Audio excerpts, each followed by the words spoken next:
Welcome, campers, to the second session on Adobe Character Animator. Matthias did the last hour and hopefully gave you a solid introduction. I'm here to kind of show you a little bit of the next level and how to build a character. So by way of introduction, I'm going to try to share my screen here. If I can get some confirmation, Caitlin, are we looking at share the screen? Okay. So here we go.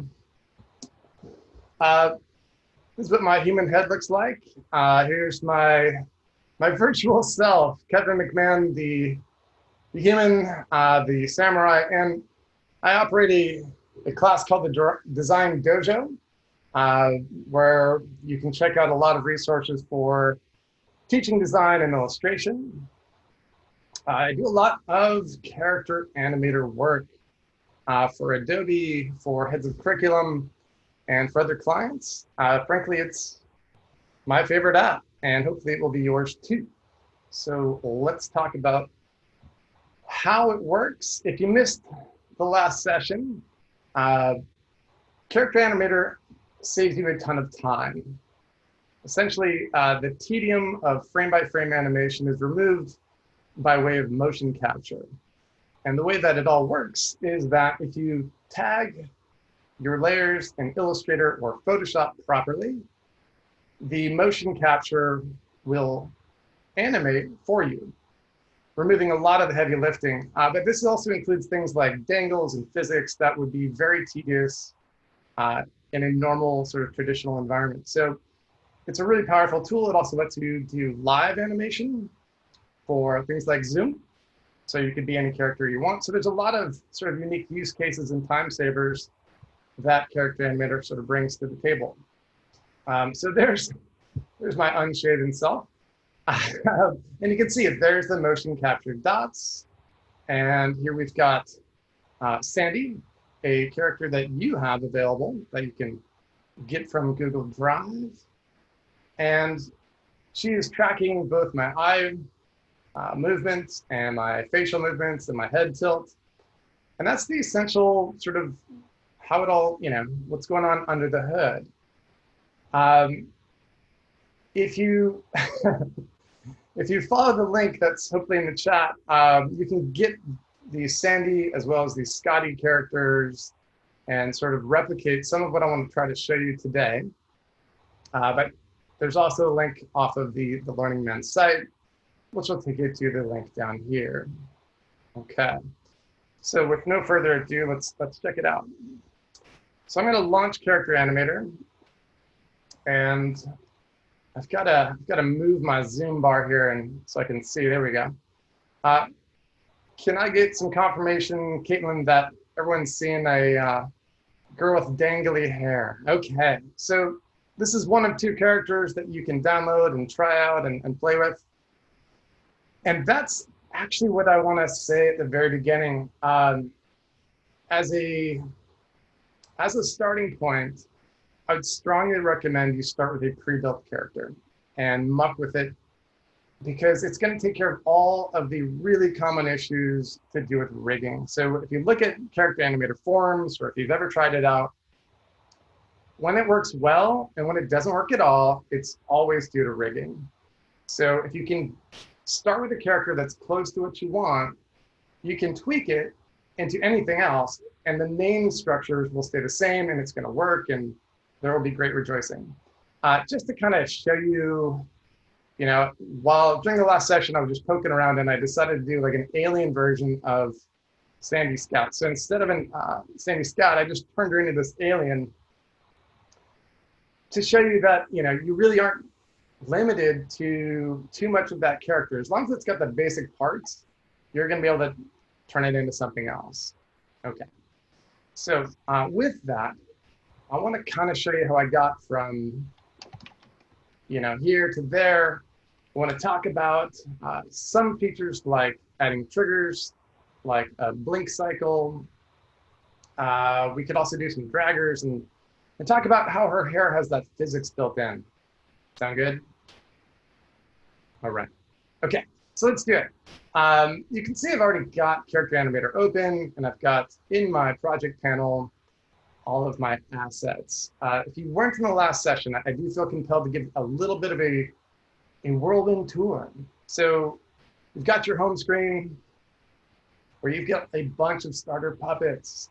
I would plug that many of these have very particular behaviors. So if you're interested in things like walk cycles, there are particular characters that sort of showcase different features in Character Animator. So if there's some, behavior, some feature that you're really interested in, I'd strongly recommend checking those out, or the many that are available at the See More screen, or check out Heads of Curriculum. Okay, so again, starting with their pre-built character, customizing it is really a huge time saver. Okay, next door to the home screen, we've got Rig. Show no fear, the Rig screen looks intimidating. It's really pretty intuitive once you get used to it. I'm gonna hopefully make that a much more comfortable place to be. Then you've got Record.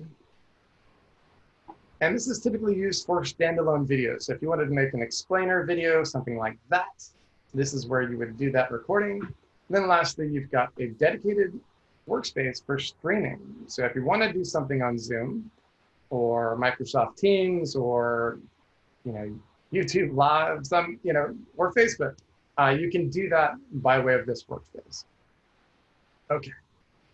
So back at Record, the project panel, like all sort of Adobe video apps, is the repository of all your assets. So sound effects, background illustrations, characters, things you want to fly across the screen. Any kind of digital media asset you are going to import here. All right. One of the great features of this app and this panel is the ability to select a character. In this case, we'll go to Sandy. And you get this seemingly innocent, unimportant button, which is actually huge. It is the Edit Original button, and when you smash it, when you click it, it will launch Adobe Illustrator. And behold, this is where the magic happens. And honestly, it's the bulk of the work. And again, you can avoid this work by just starting off with a character. Now, if I were to do anything to Sandy, so let's say we wanted to take her hat off. Okay, so something really simple. I could go to that particular layer. If you're not familiar with Illustrator, I'm going to try to stick with just a handful of really good starter tools to make you feel comfortable with it. But the layers panel, if you don't see that, you can go through Window, Layers, and open that up. But if I just turn off the visibility, okay, her hat is gone. Now her head looks really flat and weird. So let's fix that. All right, so I'm gonna go and grab the ellipse tool, and I'm gonna draw a black ellipse. So let me make sure that there is a black fill and no stroke. I could have also done that up here or over here in the properties panel. Adobe Illustrator has lots of sort of redundancies for those kinds of things, which is great. So you can kind of customize it. So let's say I just need the back of her head. Okay, now that's obviously not layered properly. So the way I like to work is with lots of cuts and pastes. So I'm gonna hit Command X because I'm rocking a Mac here, but it would be Control X on a PC. And all I need to do is stick it behind the proper layer. So in this case, I have a layer called Cranium. So I'll hit Command B, that's the shortcut for paste behind. And now you can see her head looks, well, a little more natural. Okay. And we could do any other kind of change here, but as soon as I go to File and Save, back at the ranch in Character Animator, wait for it, Sandy now has a totally different head. So you can see that we could remove things, we could turn the visibility off entirely, we could redraw things. If I wanted her to have different colored hair, it's really fast and easy. If you're wondering, like, well, how did you do that? The alien version, what was going on there? I'll do just a really quick, another sort of trip to Illustrator and back. And you can see, I'll try to make as many changes as I can in a short period of time. So let's get rid of all of her hair. Yeah. And let's just select her head. And let's go to the color guide. Okay. And in color guide, you can kind of do global color edits. We could go in there one at a time, especially if there was just a few colors, and select things and change the color. But color guide has a really wonderful feature. And that is if you say get colors from selected art and say edit, I can actually just rotate things in the color wheel, right? So I can say I want to link all these together, and I can just shift the color. So if you wanted her to be an alien or a frog or something else, you can see you can do those sorts of really quick global edits. Now, Kevin, can I ask a quick question on behalf of Anne? She's just asked a really good question. When you change a character within Character Animator, does it save a copy, or do you actually change the original character? How does the saving work between Illustrator and Character Animator? Yeah, so it's a really good question. A couple of things. So we're working with a puppet file, and inside a puppet file is actually kind of like a zip file. It's a container that includes the Illustrator artwork. So when I make the changes in Adobe Illustrator, it is changing the original source file.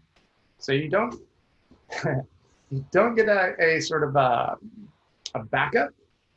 So as a best practice, it is a good idea, particularly because Illustrator doesn't have infinite saves. It's a good idea to actually save your Illustrator if you know, like, hey, I might want to go back to my original.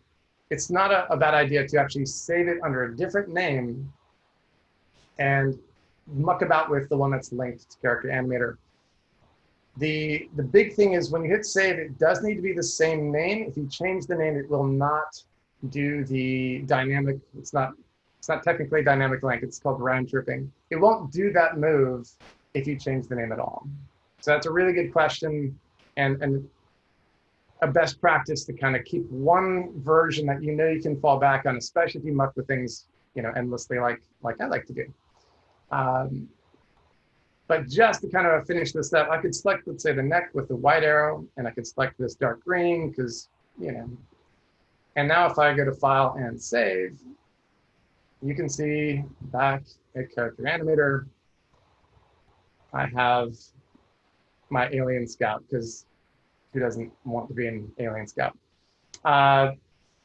So hopefully you can see the great advantage of starting with a pre-rigged character and how easily you could create something that is almost entirely your own based off of just a well-rigged puppet. And there are so many good sort of simple puppets out there, again, from Adobe, from Heads of Curriculum, and other places. With that, I do want to talk about how did we get to sort of the original here. And I can go back in my history in Character Animator, and you know, we could go back to say, hey, you know, I really wanted to see what it looked like before. Now, it's important to know that that doesn't or undo any changes in Illustrator. I would still want to do that. But for the sake of time, I'm going to just go back in my history in Character Animator here. I could also just, you know, sit on Command Z in Illustrator just to make sure that it's referencing the same image. Either one would kind of have the same effect. Okay. Sorry, Kevin, just before you go on, can I ask just another kind of bigger, higher level question? Sure. Folks might be more used to using Photoshop, and I know that you can create characters in Photoshop or in Illustrator. Is there a reason that you prefer to use Illustrator? I do. So they're both great, and that's an argument that like my students will have, like, well, which one's better? Well, they're both great. If I'm doing anything photographic, I would use Photoshop. If I'm doing any character illustration work, it's a matter of style, but also a matter of ease of use for certain things. So if I were to draw, let's say, a head in Photoshop, I couldn't really reshape that head very easily. And I couldn't, you know, let's show it instead of talk about it. So if I had, you know, her cranium here, if I really wanted it to be a very different shape, I could use the white arrow, which is for grabbing individual anchor points, and I could give her, you know, a cone head. That's mean. Don't do It that. is, it is, but it's easy and fast. Or if I wanted to do like global color changes. So for changing the shape and the line and the color, it's much faster, and it has the benefit of being vector, which means it never runs into resolution issues. And vector files tend to be more lightweight, so smaller file sizes. So there are some key advantages to using Illustrator for this kind of work. All right. And Anne is also saying vector images are also infinitely scalable. So yes. she's so again, on with it. the resolution issue is a key benefit. So I keep getting back to my same Sandy here. Let's see if I can, we might use Scotty. Let's see if, there she is, okay. So let's go back and take Sandy Scout here and talk about the dangles and some of the other features and build in some triggers and do some of that other fun stuff that, again, is a huge time saver in Character Animator. So I would plug that first, before we kind of get into some of that stuff, that there are some naming conventions that you got to get used to if you are going to create anything from scratch. So if you're like, he doesn't know, I'm going to just do this. Here's kind of the things you need to have. You would need a sort of topmost layer that is the container for two distinctly named layers. You need a head and you need a body. That's it. Now within that, there are lots of different anatomical parts that you could include. You don't need to have all of these, and there are more that you could have, but these are pretty standard. I would point out that if you misspell anything by one character, it will no longer be that thing. It won't have, let's say, a mouth behavior with all of the mouth shapes. It just won't work. So again, that's kind of why I would recommend starting with a pre-built character.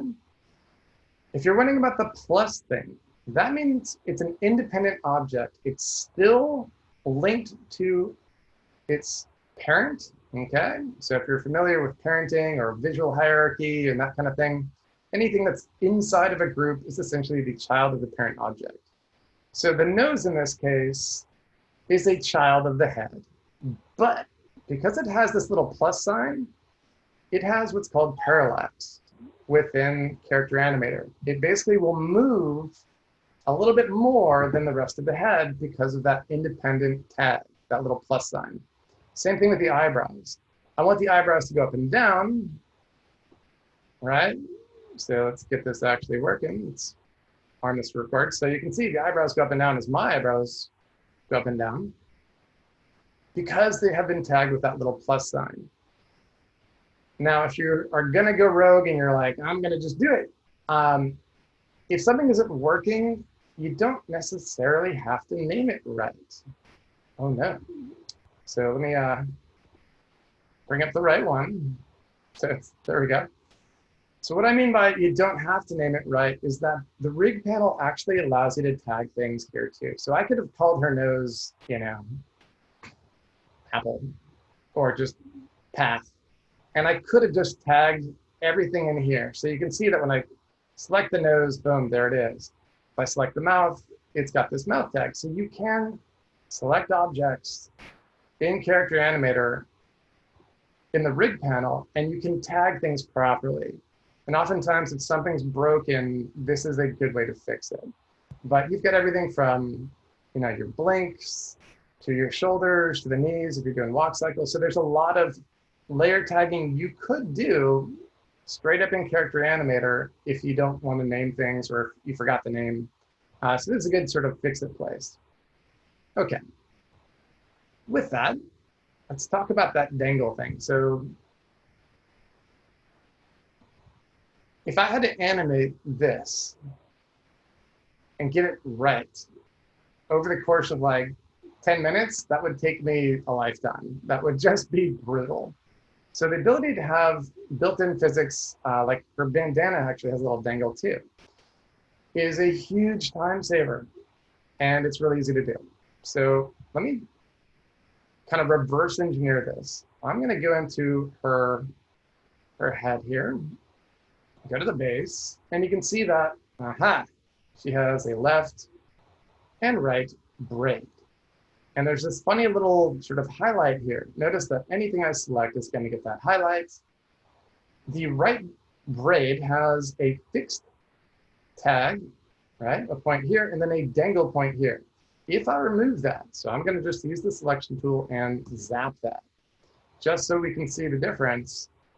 When we go back and try to record, notice that only her left braid dangles.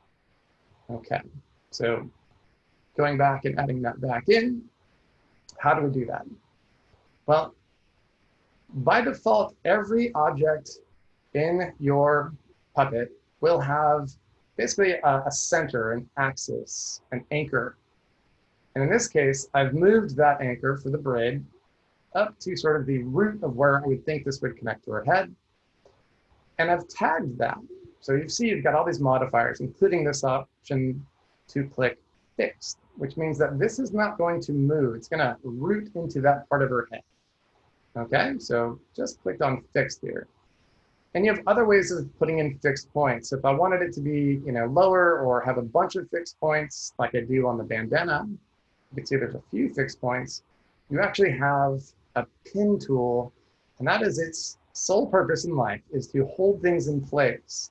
And you might have multiple places, like a beard where that, you don't want it to droop down like a fake beard, you want it to hold on. Like if I was doing Greg's character, and I want him to have like a big sway, I got to put a bunch of fixed points there. Okay, so back at the braid, I need another point that is designated as a dangle. And there's a dangle tool just for that. And Kevin? Essentially, yeah, go ahead. Is there limits to the number of fixed points you can have on a character? There is not, but it can get really unruly. And that's a really great question because one of the more common issues is your character will float about in space. So let me actually talk about that super fast. So you can see this bar, this long bar here, and it's been tagged fixed. That's like adding, I don't know, maybe 10 different fixed points, but it's applying it over a line rather than a point. And that serves that purpose where you're like, well, I need this whole thing to be fixed. If I don't have that on this character, just so you can see the weirdness that will ensue, and this is a really common question, right?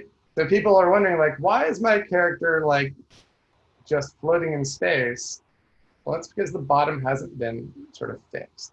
So that's why you can actually use this stick tool, and you could apply that same fixed modifier to hold her in place. Yeah, and that will save you a lot of time. And great question.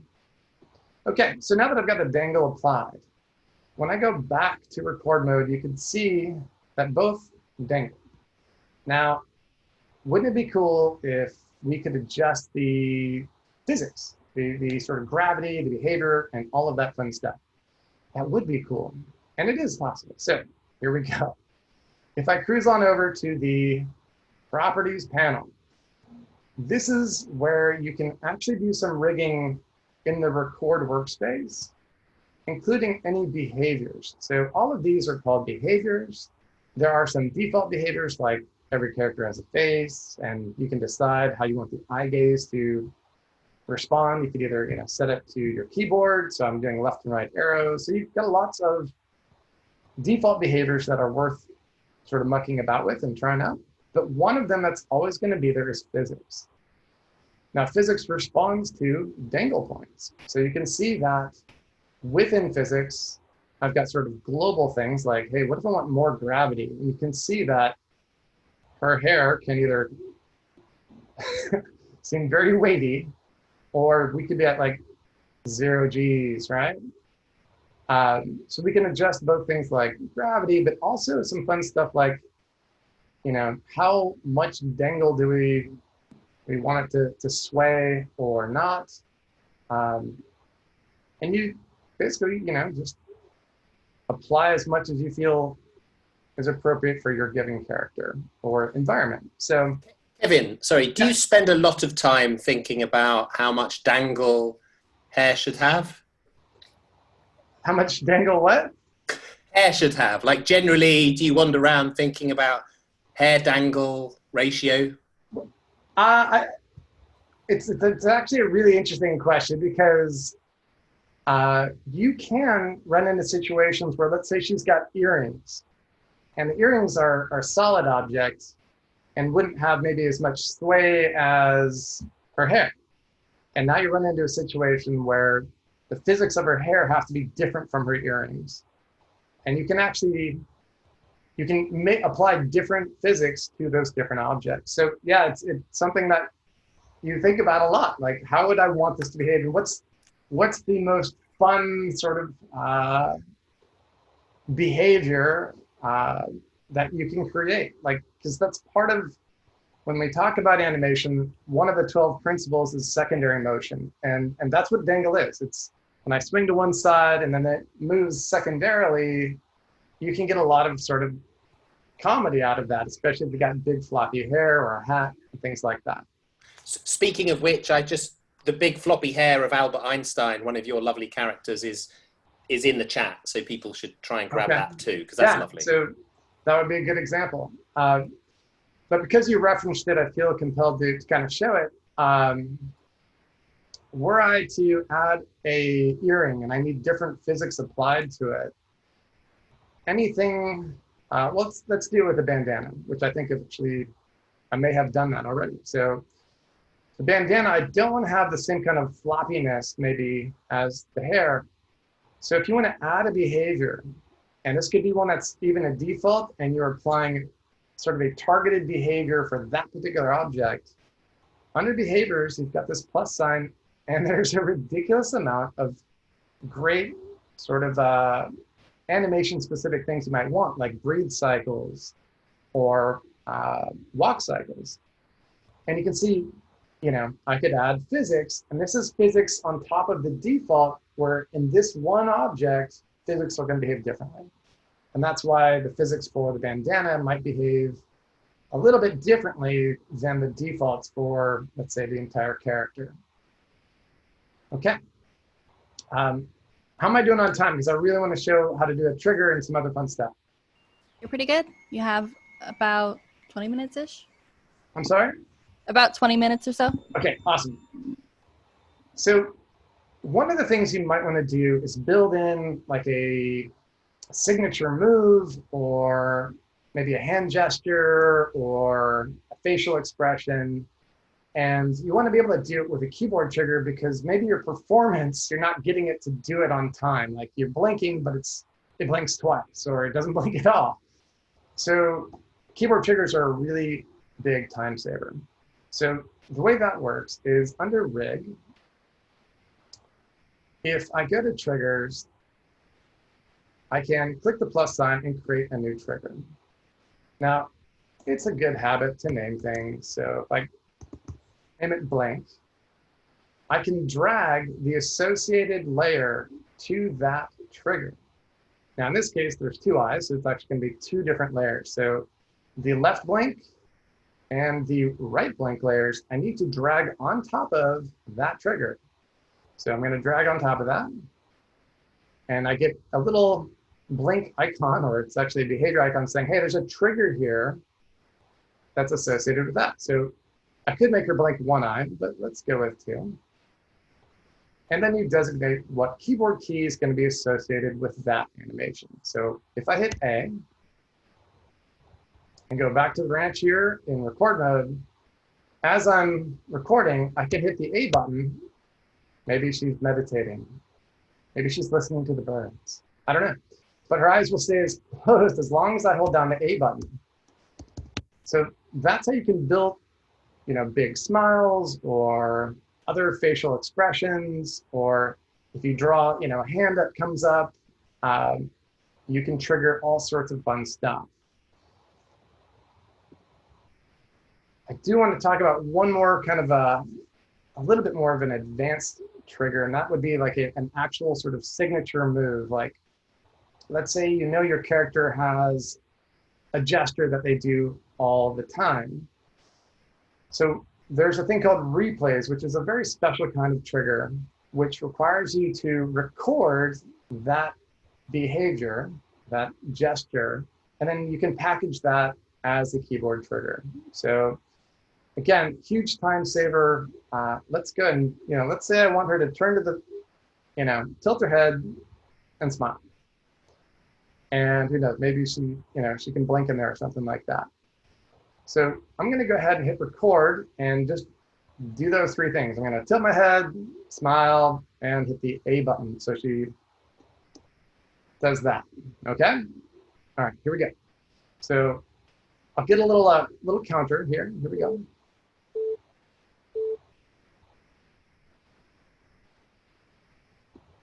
All right. Down here in the timeline, you can see that it's got a recording of my face, and then it says triggers.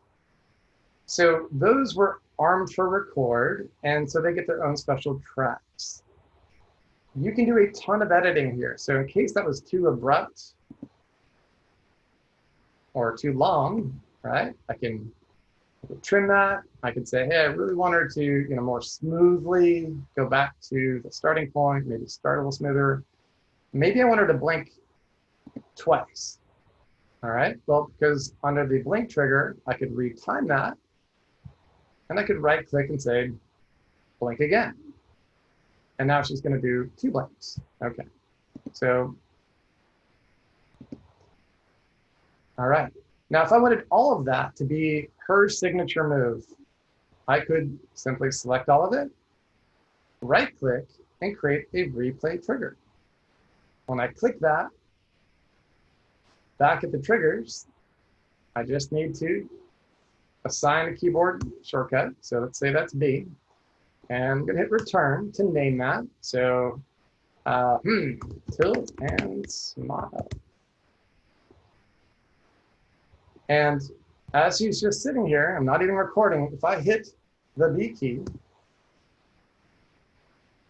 there it is. So that allows you to package any number of really complex animations that you want. So you could have just an absolute ton of stuff happening and feel like, wow, I really liked the way that moved.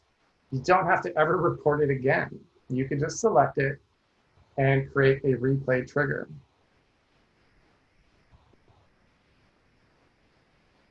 All right.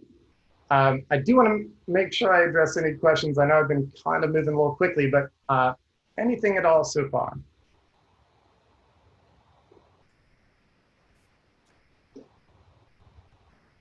We're good? I have just one question. Yes. As you're building out your characters, what's your sort of iteration process like? Do you build the character and that's it, it's done? Or do you kind of then test it and try the dangle and then refix it? And how does that work? I do sort of endless mucking about and dialing in. I oftentimes will start, if we're going like all the way back to the beginning, if I'm thinking about just character design at large, I'm a big believer in research. So in this case, I asked you, I said, Greg, what do you have in mind for these characters? And you sent me a bunch of images, which is exactly what you want, right? As a designer or as an illustrator, you don't want to presume to know what the client's needs are. You really want to communicate.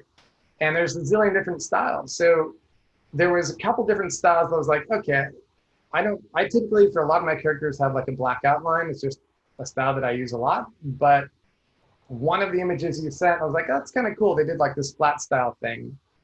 But you don't replicate that. You say there's some part of that coloristically or stylistically that I liked. And then you sort of build from there. You say, okay, I kind of like this style.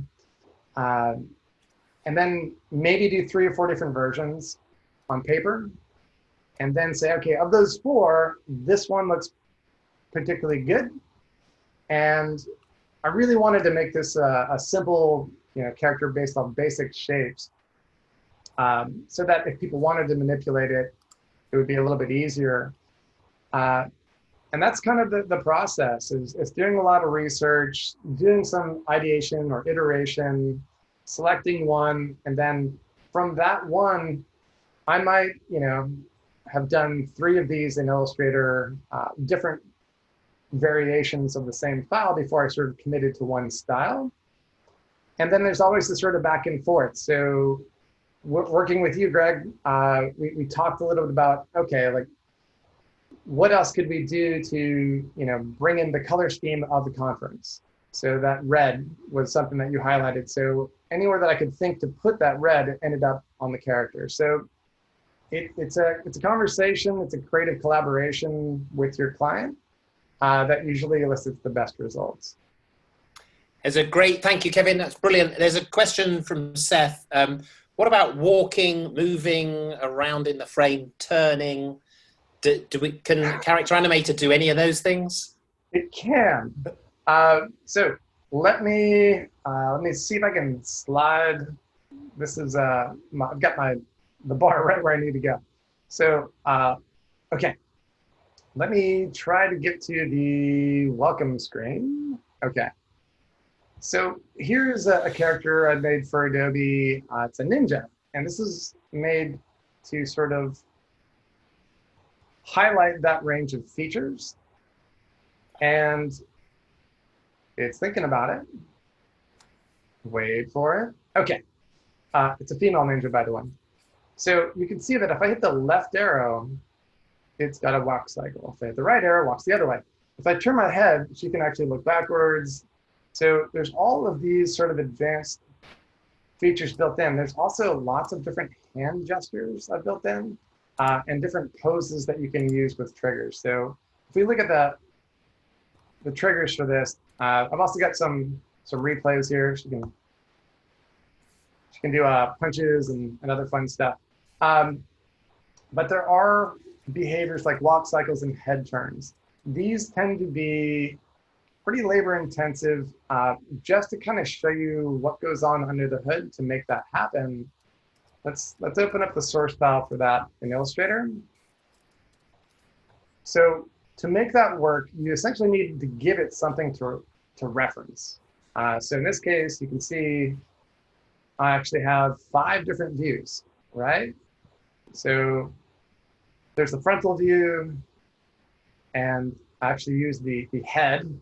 From the frontal view actually has, a front, left, right, quarter, right profile, left profile. So it is tricky, certainly doable. If you've got Illustrator and Photoshop skills and the patience, you can build out any different sort of movements you want, and you can either make them triggerable, or if you tag it with the head turn behavior, in this case, you can see I've got different profiles, and you can actually make it, turn your head with the head turn behavior.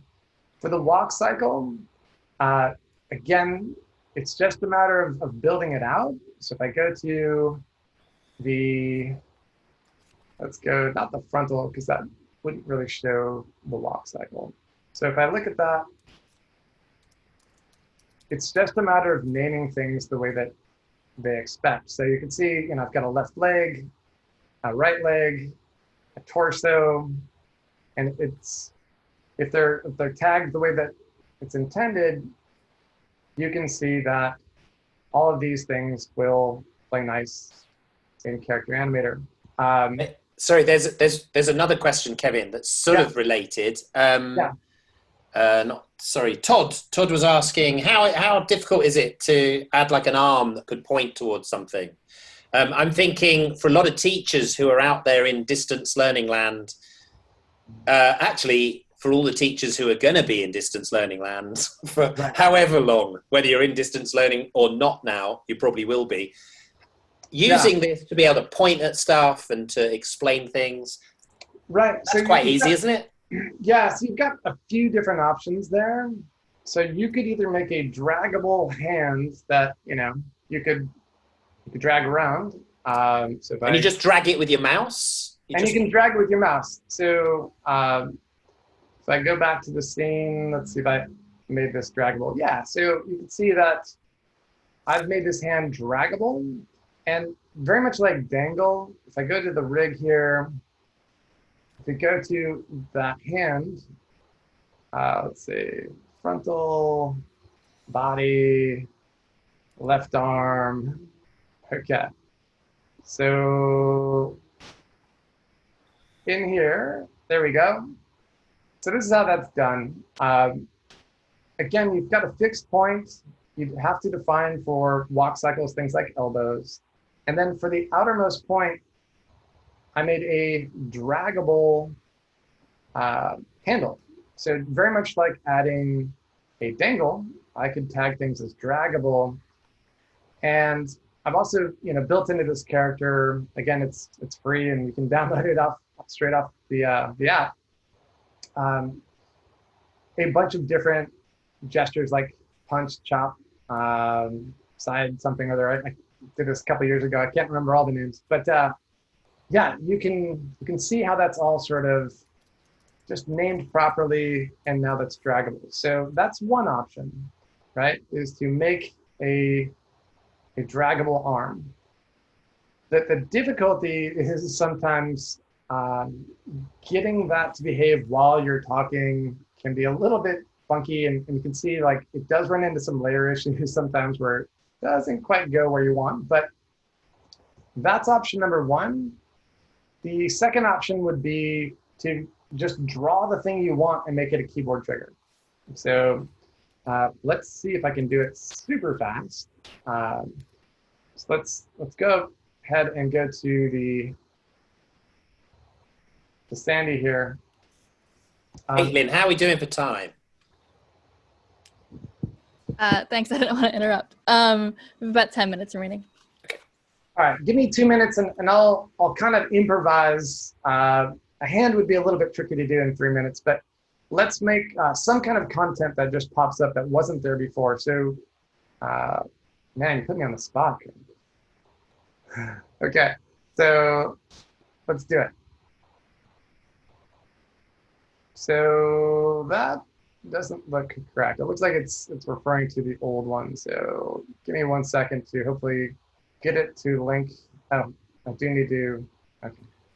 I had 2 of them. All right. So let's say there was in the body, for the sake of time, we could give her like a claw hand or something that's very fast. All right. So I'm going to just draw it.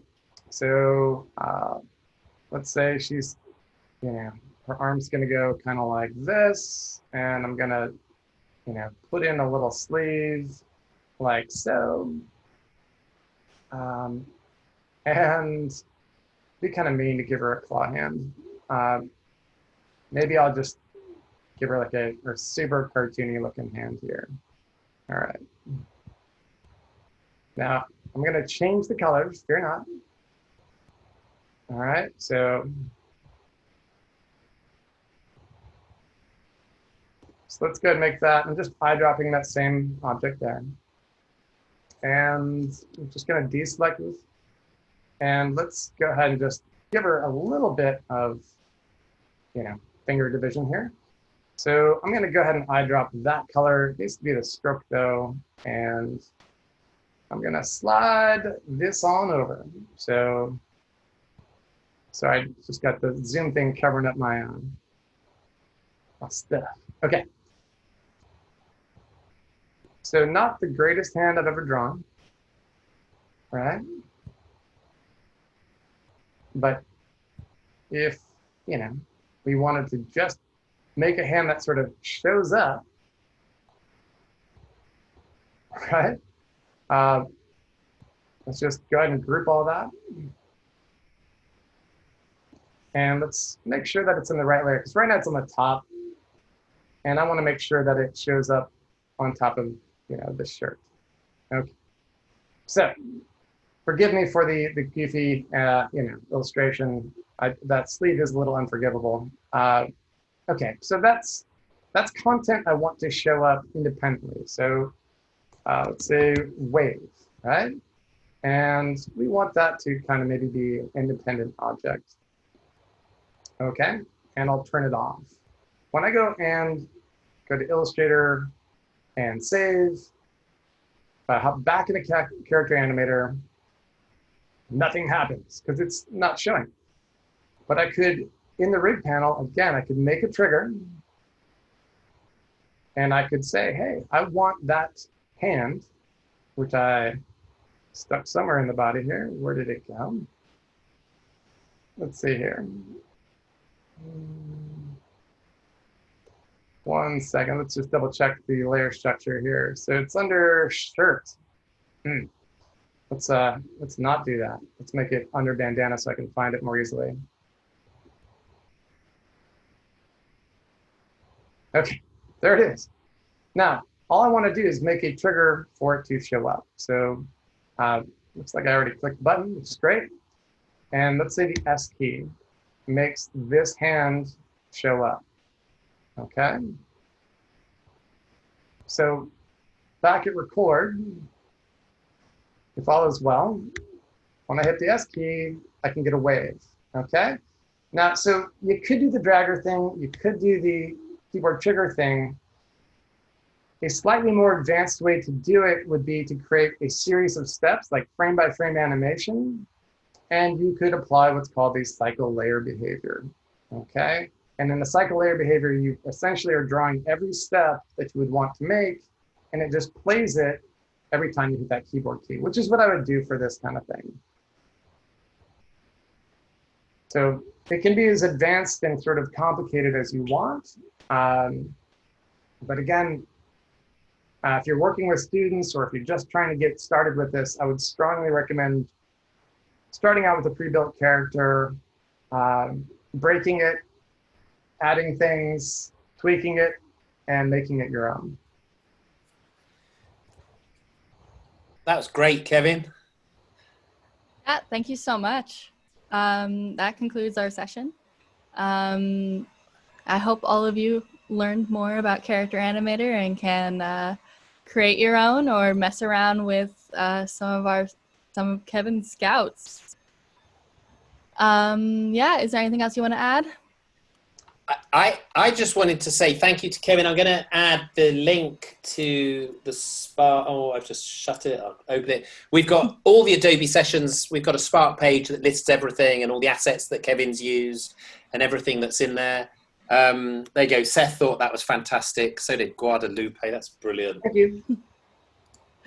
All right. Thank you so much, everyone. We have our final sessions tomorrow for Learning Human. But as always, there's tons of resources out there.